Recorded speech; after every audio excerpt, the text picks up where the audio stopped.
Hello and welcome back to our Life Group Leaders Lounge, where we are here to train and equip you to be the best Christ-centered leader you can be. I'm joined as usual with my co-host Raquel and also a couple special guest hosts. We got Pastor Marcus over there, Pastor Tier Santa Campus, and we got Pastor Ryan right here. Who is our Pastor Ryan? I like there we go, student and young adult pastor here at Ocean Beach and worship campus, and does worship. I do. I play the music sometimes. Yeah, he plays That's the right. guitar. Yeah. All right. So both these two are very musically talented. yeah, that's why we set them together on the couch. We should have right. we should have swapped them to spread the musical. the musicality. No. That's Does right. it Yes. rub off? No. All right. No so, diatribo in music. Well, we can talk about that later. We'll talk about that later. That's So the for secret sauce. today's topic, we are going to be talking about recruitment, because when you get this podcast, you hopefully have one more weekend before Life Group starts.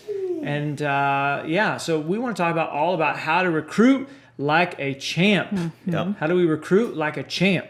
So let's get started in how we recruit for our life groups. Raquel, where does recruitment begin for you? Well, I think just having a very clear vision of what your group will look like. For example, even starting from the beginning, mine's a couples group. So start there. What kind of group are you? If you're Who's in limited that to a group? certain, What kind of people? just are... me and Cool. my husband. Cool. Yeah. It's a group of two. yeah, we're a couple. That's it. Nice. Starting with, and then some groups have fun. Is it titles? Do we call it? Like the name of their group is fun and catchy. You have a fun, catchy name to your group. I do. Yeah, it's Breakers. It's kind of like the OC kind of vibe. Like it's like Breakers. Yeah. Oh, like Ocean Newbreakers. Beach. Like Newbreakers. Gotcha. Yeah, Oh, just perfect. got that Okay. light bulb. When you have that moment, then you're sold on the group. You're like, Gotcha. oh, I get Yeah. it. Like, Yeah. Well, and So- the graphic is cool. So Yeah. it's just the whole vision of what you want your group to look like. defining And the vibe. I think The is what- vibe. There it is. That's The the group word I'm vibe. looking There for. it is. Yeah. Yes. So you talk about having a group name that kind of is catchy, makes sense with what your group is all about. You mentioned having a good photo. So I know at our campus, I love to be able to have more of actual photos of the group members in the group. So if Sure. someone shows up at planning center and they look at the group, they may see, okay, cool. I know some of these people. relate to these, I relate yeah. to these people. Yeah, I can join this group. So really having that target audience in mind is a great place to start with recruitment. Marcus, why don't you talk about, I know you mentioned with me, people will be drawn to you as a leader, So what does that mean for our leaders who are listening to this? Yeah, so as you're leading and as you grow as a leader, people are drawn to great leadership. One of my favorite passages is Malachi 2:7. It's actually on my hand. Malachi 2:7 says, "The lips of a priest should guard knowledge, for people seek instruction that comes out of their mouth." So if you are someone who is guarding knowledge, if you are someone who is seeking after God with everything in you, bringing your circumstances and situations in life to the feet of Jesus and allowing him and his spirit to lead you, people are going to be drawn to that. They're going to say things like, why are you so calm when X, Y, and Z is happening? Why did you say, I got this, this diagnosis or whatever, but I'm still saying that God is going to open doors for me to lead other people. So in moments like that, people are looking for strong leaders. And as a leader, people will be drawn to that. They'll be like, man, I want to be led by a person who's seeking God first in everything. Yeah. That's awesome. Yeah, That's good. be a strong leader, and people will continually come to you. I fully believe it. It's all in your hand. That's all on there. Well, it's Can I see? it's a tattoo of a shield Okay, that's pretty. for guarding knowledge. You Malachi can't see it. You can't 2:7. see it, but Marcus has a ginormous ring finger. It's about 3 feet long. So he's got the whole verse on there. That's right. Yeah. Really helps with the guitar. Better to play the So, keys with. Yeah. That's right. Ryan, you were talking about as a student leader, a student pastor here, how important being your authentic self it is That's in right. recruitment. Can you tell us a little bit about why that's so Yeah. important? Well, students and by extension too, college age, students, they can see right through the fakeness. They can Come on. smell the fear. They can. Well, they can see right through any amount of I'm just gonna say fakeness to Yeah. keep it church appropriate here.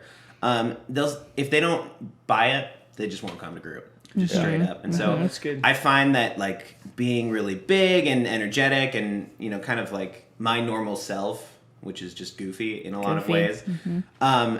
You know, kids relate to that. You break down, and people by extension too. There's this barrier of like fear that's like, oh, I'm not sure, like I'm out of my comfort zone. And then once you start cracking jokes, once you start relating to them where they're at, meeting people where they're at, they go, oh, okay, like this is a safe place. This is, I can be me, and I can show up and not feel like I'm putting on this persona, whatever it is, just being your normal self, I think. And that doesn't mean you have to be big and goofy and just because I am, but, being authentic, showing up to like meeting people where they're at, I think is. Yeah. And you put yourself out there too, often. Yeah, absolutely. So I'll do, we'll do announcements or anything from the stage on Sunday, even if you don't get a chance to do that, you can still be out in the courtyard. That's where your church family is every week. So you get out there, like kind of scoping out who your demographic is, and then just going to talk to those people. Yeah, that's cool. Yeah. Yeah, I want to just add, you said be a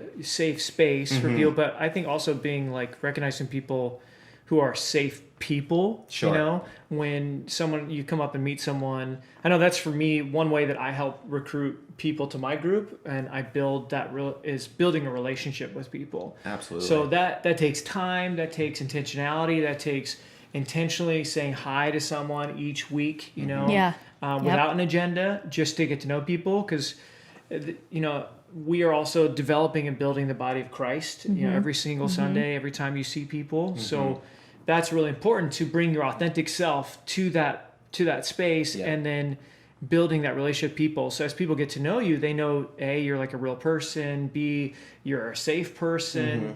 Mark, as you mentioned, that you are a good leader, which means really you're also seeking God. So as someone that is getting to know you, they're realizing, hey, this is another person in my life that's seeking God and can have a positive influence in my life. And people pick up on that. You come in hot with that sales pitch, they'll go, okay, like I'm just like a number. Like you're just trying to boost your numbers here. Yeah. But if you come in with, hey, like, how are you? Like, tell me about yourself. Like, what are your interests? Like, how did you find this church? All, mostly geared towards new people, but even, people that have been attending the church that aren't plugged in yet. Like, hey, we want to get to know you. We want to fold you into authentic. This. Absolutely. Yeah, absolutely.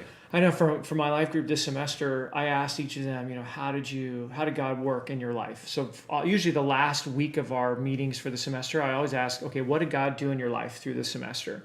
And it was interesting. Several of the guys in my group were saying, when Brooks invited me several months ago, I didn't know if I'd ever come. Or when Brooks kept asking me week after week, you want to come to my men's group? Are you plugged in a life group? And each of them said, I was really glad that I did. I'm really glad that I followed through with it. And I realized as I was reflecting on it, I looked at each one of them. I remember every single time I invited them to the group. I remember every single week where I was like, hey, how's your family? How's work? How are you doing? Hey, don't forget, our life group start up in a couple weeks. I'd love for you to come to our group. I got a great bunch of dudes that are in the group. I think you'd really like them. You should check out if you can. That's perfect. And so, for me, it's because I really like people, and I like those people I'm talking to. So it's natural for me to invite them into my life, and that's one area that I can do that in. That's one space that I do life in. And kind of back to the vision, if you have this clear vision and you are passionate about your group, others will be passionate about your group. Absolutely. As you're talking about it. I also think as a leader, if you would be willing to lead other people to other groups as well. Like if I'm leading a group and I meet someone and I may not be the best connection, or my group may not be the best group for them, I'm willing to say, hey, guess what? I want you to check out Susie's group. Yep. She has an amazing 100%. Group. So as leaders, yes, you're leading your group, but you're also leading people. You're shepherding a community of people. And it's the greater good of the groups, right? Yeah. Of the whole, right? Yeah. So that's huge. And even as Pastor Brooks was talking about, just meeting with people, and as you meet new people, coffee, man. I'm telling you. That's huge. Like, the elixir of life. With college group, all I had to say was like, hey, we're going to have pizza this weekend. Oh, and, and then they show up. It's like, right. Yeah, of course. Are you kidding me? You People feed like them, food, they people will like come. coffee. Yes. And it's that inherent like community, like we're sharing in a meal. Yeah. We're sharing in and something as simple as coffee too. And to add to that, maybe there's like a third space between like when you make you invite them, you get to know them, and when they actually show up the group, maybe there's that other space in the middle of there is. I just let's get a coffee. Like, can we just hang out and get some food? Like even outside of life group, because again, our goal is to encourage people, to pour into people, develop community with people. And so if they go to your group, awesome. If they go to another group, awesome. Yep. If they're not ready to join a group, okay, but we want to come alongside people and just love on them where they're at. And maybe it takes an invitation before they'll even come to your life group to get a coffee with you first, right? Or to grab some food first. Or in my case, to watch an Arsenal game first. Anytime I can bring up Arsenal, I'm going to try. So Jesus ate with people. Be like Jesus. Exactly. So eat food. Yeah. So perfect. So let's talk about, so practically speaking, we're building relationships, we're sharing a vision, people be drawn to you as a leader. So how about on a Sunday morning, how do you actually make the ask? For some of our new leaders that may feel uncomfortable with this, so what do we do? So for me, the first thing I do is I try to have a disposition of prayer when I go into it. Yeah. Of, God, help me to be able to have to be able to invite the person to the right group, my group or another group, but just give me wisdom. How can I care for this person, right? So prayer is important as a first step. I would say, Pastor Marcus, you brought up something I thought was really good when we were talking before, is kind of having an awareness of maybe someone that's new. That's Do you want to talk about that real briefly? Yeah. So when you see people come onto the campus at Newbreak, those who are leading life groups, you probably know we're passionate about connecting people with God through authentic relationships to serve communities. So as people walk in, they want to be connected with God. They're also looking for community. Many people, that's the reason they come to church, is because they need some type of healthy community. Yeah. So when they come in, you may literally see people with their eyes looking up, like, where's the signs? Where am I supposed to go? What am I supposed to do? And sometimes it's a great opportunity for the icebreaker of, hey, how are you doing? My name is Marcus. What's your name? How long have you been coming here? And they may say, 2 weeks. Oh, that's great. Wow. Well, I know we haven't met too much yet, but I would love to get to know you further. Coffee. And then, hey, well, we have this things called life groups. Sunday morning is powerful. However, it's just the beginning of our week. So join us throughout the week as well. Yeah. So look for new people. Yeah. I even like that question of, like, to maybe jump the gun a little bit of, have you ever thought about joining a life group? Right. I think that's a very open-ended question, because then you're not pigeonholing people or making people feel uncomfortable. You're really wanting to hear from their heart. Like, have you ever considered it? What do you think? And then you're allowing people to share kind of where they're at with that. Right. So I think that's a good question. Have you ever considered a life group? Ryan, you were talking about being really intentional about getting to know them. And I think just making more of those connections, if we're still talking about, like, on a Sunday, if you're talking to somebody and you go, okay, like, hey, I really want to introduce you to more people. Like, here's Raquel. She's also in this group with me. Yeah, cool. We're, like, always. Good. Yeah, like, just making further branching that out, so it's not just like, oh, okay, I met somebody and now I'm, like, coming to a group. It's like, oh, I met 10 people on Sunday. Yes. Or 5 people on Sunday, and they all now that first time when I am showing up to a group, or this new person is showing up to a group, it's not, okay, I still, like, I'm fresh to this. It's like, no, I met all of them. They're awesome. Like, I'm coming into this group not completely just, like, totally fresh eyes. It's kind of like, be a connector. Yeah. So good. It's similar to having your picture of your guys in your group. I'll do the same thing, Ryan, whether it's my group or your group. Yeah. Any group I'm talking about, I'll point to people in the courtyard and go, oh yeah, they're in that group, they're in that group. And that's good. Yes. That's good. So why don't let's end this time here, and I'm just going to ask this question. How do you make someone maybe feel at home or connected before they even show up to your group? So let's say you made the ask, someone's like, yeah, all right, I'll try it. I'm not getting a tattoo of your group name on my arm, but maybe Breakers. Yeah, exactly. But, maybe they said... On the lip. Lip tap, right? Okay, that's good. God. Yeah, that's for real committed people. So, how do you make them feel at home before they even show up to your group? Raquel, why don't you start us off? What is something that you do once someone has said, yeah, I want to join your group? What's something that just can help them feel connected? I feel like I already answered that question by give it to us. Wrap it up. Saying in the courtyard, I'll give them all the information about my group. Okay, that's where important. we meet, what time.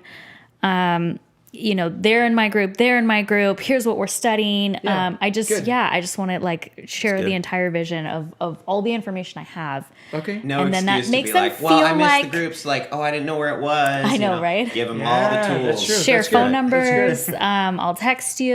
I'll add them to you mentioned a text group. I'll add them to the text group right away.